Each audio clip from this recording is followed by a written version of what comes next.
नमस्कार सर्वांना. तर जसं की मी शॉर्ट व्हिडिओमध्ये टाकले की आज आम्ही वैष्णोदेवीचं दर्शन केलं. तसंच आमचा आज ट्रिपचा तिसरा दिवस आहे आणि आज आमचं माता वैष्णोदेवीचं दर्शन होतं. सकाळी 5:30लाच आम्ही निघालो होतो. सुरुवातीला हे कार्ड घेतलं, नंतर चहा वगैरे प्यायलो आणि मग नंतर दर्शनी दरवाजाच्या इथे तिथपर्यंत आम्ही रिक्षाने आलो आणि मग सुरुवात केली चालण्यासाठी.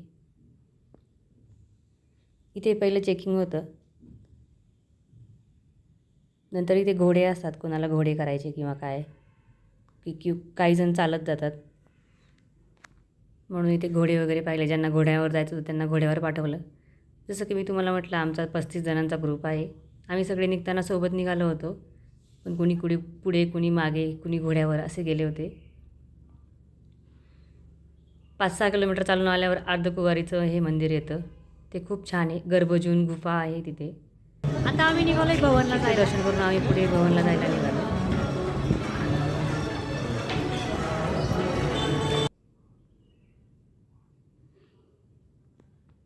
तिथून पुढे भवन अजून 5-5.5 किलोमीटर आहे. रस्त्यात खूप सारी माकडं होती.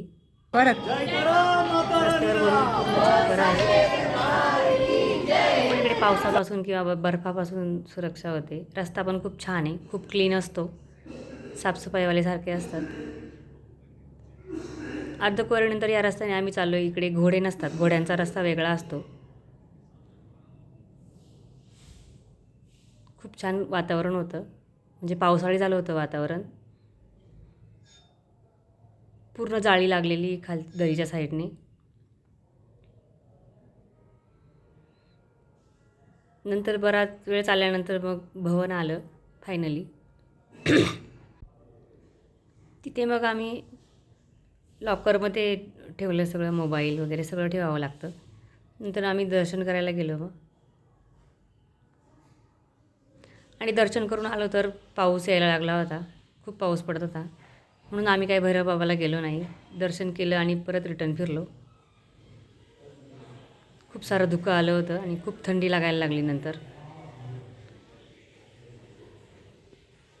पाऊस पण सारखा चालू होता, पण वरती छप्पर आहे म्हणून वाचलो आम्ही.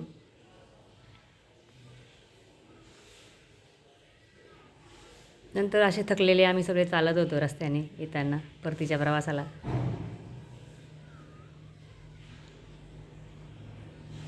आणि थकलेले होते तरी हा उत्साह बघा.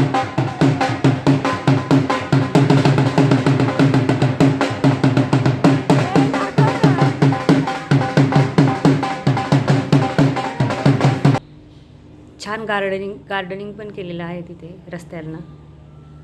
नंतर मग आम्ही हे कार्ड जमा केलं. चला भेटूया पुढच्या ब्लॉगमध्ये. तोपर्यंत बाय.